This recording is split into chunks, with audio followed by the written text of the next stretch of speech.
$25,000. One seat, one match, one button that says complete purchase. Your thumb has been hovering over it for 43 seconds, long enough for the price to feel less like a number and more like an accusation. $25,000. Your first car cost less than that. Your parents' entire kitchen renovation cost less than that. The most expensive thing you have ever bought that could fit inside an email attachment. A digital ticket. Row 19. World Cup final. Argentina against Spain. Messi, possibly for the last time on this stage. Your phone vibrates. The family group chat. Your brother has sent the listing. Under it, 3 words. This is insane. Your cousin replies first. Nobody should pay that. Your oldest friend sends a laughing emoji. Then another message. We can watch it at my place. Same game. Free food. Better bathroom. You look back at the button. Complete purchase. 5 minutes remaining before the seat is released. You are 35 years old. 10 years ago, you could not have afforded the flight. Today, you can buy the ticket without touching rent, without carrying a balance, without borrowing from next month. That difference did not begin with a promotion. It began with $145. But you do not press the button yet. Not yet. 3 months earlier, 8 of you entered the ticket lottery. You, your brother, 2 cousins, 3 friends, and your father, who claimed he only entered because everyone else was doing it. Nobody believed the final would actually happen this way. Argentina making another run. Messi still there, still wearing 10. Still turning a football match into something your family treated like a holiday. You entered together, you planned together. If one person got tickets, everyone would figure it out. Cheap flights, shared rooms, seats wherever the system placed you. Then the emails arrived. Not selected, not selected, not selected. 8 people, 8 rejections. For 2 days, the group chat was quiet. Then somebody sent a picture of a television large enough for everyone to gather around. The plan changed. You would watch from a couch. That was fine. Until Argentina reached the final. Until the opponent became Spain. Until every sports channel began calling it the end of an era. Until you saw Messi walking into training and remembered a different television. Smaller, thicker. Sitting inside a wooden cabinet in your childhood living room. You were 9 the first time you watched him play. Your father said the small one was different. You did not understand what he meant. Then Messi took the ball past one defender. Then another. Then another. You understood. You spent the next summer wearing an Argentina shirt 2 sizes too large. You wore it until the number cracked. You practiced dribbling between 2 plastic bottles in the driveway. You argued with classmates who supported other teams. You stayed awake for matches that ended after you were supposed to be asleep. Your father pretended not to notice. Football did not make your childhood perfect. It gave parts of it a soundtrack. Commentators shouting, your father clapping once, loudly, from the couch. You running around the coffee table like you had scored the goal yourself. Now you are 35. The shirt is gone. The television is gone. The cabinet is gone. Your father moves more slowly than he used to. And the player who seemed permanently young is walking toward the last World Cup final you may ever see him play. That is when you check resale prices. $8,000, then $12,000, then $18,500. The closer the match gets, the less the numbers resemble reality. Your brother stops checking at $10,000. Your cousin has 2 children and a mortgage reset coming. Your friend says he could put it on a credit card, then laughs because both of you know that is not the same as being able to afford it. Nobody is being cheap. Nobody is failing some test of courage. They have other priorities. Real ones. The kind that do not disappear because Messi reached a final. But you keep checking. Not because $25,000 feels small. It does not. Because 10 years earlier, you created an account for a moment you could not name yet. You were 25. Your checking account had $1,840 in it. Your savings had $600. Your retirement account existed mostly because your employer had opened it for you. You were not rich. You were not even particularly organized.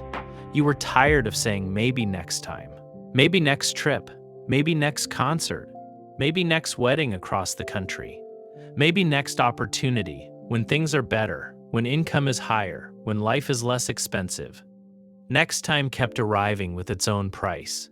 So you made 3 automatic transfers. One for emergencies, one for retirement, and one for a category you named Future. Yes, $145 a month into a broad market ETF. You did not know what the money was for. That was the point. You were not saving for a ticket. You were saving for the right to decide later. The first month, the account held $145. Nothing happened. The second month, $291 and some change. Still nothing. 1 year in, roughly $1,800. 3 years in, around $5,800. At 5 years, a little over $10,000. The market rose, then fell, then rose again. Some months your contribution did more work than the investment. Other months the investment erased 3 contributions before lunch. You kept the transfer running, not because 7% was promised. Nothing was promised. You kept it running because the plan did not depend on knowing what next month would do. At 10 years, after averaging close to 7% annually, the number was $25,097. You had contributed $17,400. Growth had added roughly $7,700. Not magic, not overnight. 10 years of ordinary months arriving on schedule. 10 years of $145 leaving before your lifestyle could volunteer it for something else. That account was not your emergency fund. It was not your retirement. It was not money needed for rent, debt, groceries, or your future. It was money you had built for one purpose: to make a meaningful yes possible. Now the meaningful yes costs almost exactly everything in it. 4 minutes remain. You open 3 other accounts. Emergency savings, untouched. Retirement, untouched. Credit card balance, 0. Next month's bills, covered. You ask yourself one more question. If you do not go, what will the $25,000 become? A larger number, a safer number. A number you will probably admire for a week before setting a new target and deciding not to touch it again. If you do go, what will it become? A seat, a stadium you have only heard through speakers. Your father seeing the pitch through your video call. The possibility of watching your childhood hero play the final match of his World Cup life. 2 minutes remain. You press the button. For several seconds, nothing happens. Then the screen changes. Purchase confirmed. You do not feel rich. You feel slightly sick. The family group chat explodes. Your brother calls immediately. Tell me you didn't. You tell him you did. There's silence. Then the questions arrive. How can you justify that? What else could you buy? Do you know what $25,000 becomes if you leave it invested? What if Argentina loses? That last question stays with you. What if they lose? You are not buying a result. You know that, but part of you has quietly priced victory into the ticket anyway. At the airport, your oldest friend sends you a screenshot. He has placed $3,000 on Argentina to win. Now I have a reason to care, he writes. You stare at the message. He has cared about Argentina for 20 years. What he means is now he has a reason to panic. He tells you the payout could cover a vacation, maybe part of a car, maybe the beginning of his own investment account. $3,000 turning into more, quickly. That is the promise, not patience, not compounding. An escape hatch. You do not lecture him. You do not tell him what rich people do or what poor people do. Money does not make anyone immune to bad decisions. You only know what you came for. You did not come to turn the night into another transaction. The stadium is louder than television ever explained. Not loud like music. Loud like weather. The sound moves through your chest before your ears understand it. You call your father from your seat. For a moment, neither of you says anything.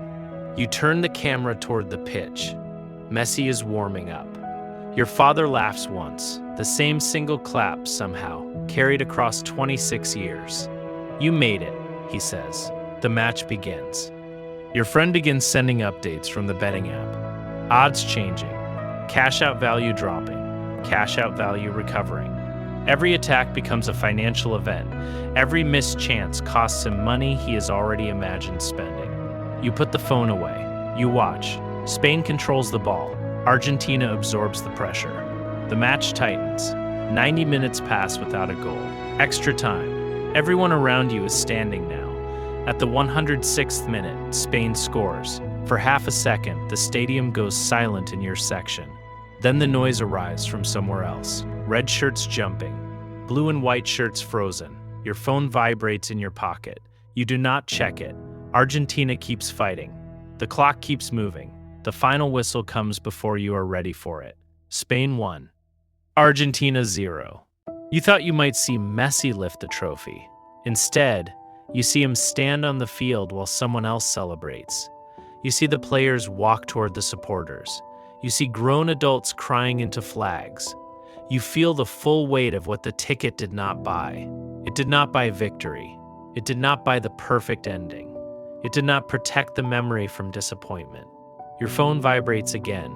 This time you look. Your friend lost the $3,000. Your cousin has sent one sentence. You paid $25,000 to watch them lose. You read it twice. The strange thing is, you are devastated, and you do not regret going. Both things are true. You did not pay for Argentina to win. You paid to be there when winning was possible. You paid to hear the anthem without a speaker between you and the crowd. You paid to call your father from the seat. You paid to see the player who made you love the game walk onto its biggest stage one final time. The outcome belonged to the match. The decision belonged to you. Your friend paid $3,000 for an outcome he could not control. When the outcome disappeared, so did the value. You paid $25,000 for access to a moment. The outcome hurt. The moment remained. This does not mean every expensive thing is worth buying. It does not mean saving for 10 years gives you permission to empty every account. It does not mean a ticket is more important than a home, a family, a retirement, or peace of mind. It means price and value are not the same measurement. Price is printed on the screen. Value is personal. Affordability is structural. Your family saw one seat costing $25,000. You saw 120 automatic transfers. They saw one reckless afternoon. You saw 10 years of protecting a decision from the person you might become later. The person who would always find another reason to wait. Investing did not make the ticket cheap. It made the ticket possible. Compounding did not create the desire. It created room around the desire. Enough room to examine it. Enough room to say yes without stealing from tomorrow. That is what wealth changes first. Not your car, not your house, not the way strangers look at you. It changes the number of meaningful choices that survive contact with their price. The next morning, the Future Yes account shows $97, almost where it started 10 years ago. You look at it longer than you expected. Then you turn the automatic transfer back on. $145. Same amount, same date every month. You do not know what the next account will buy.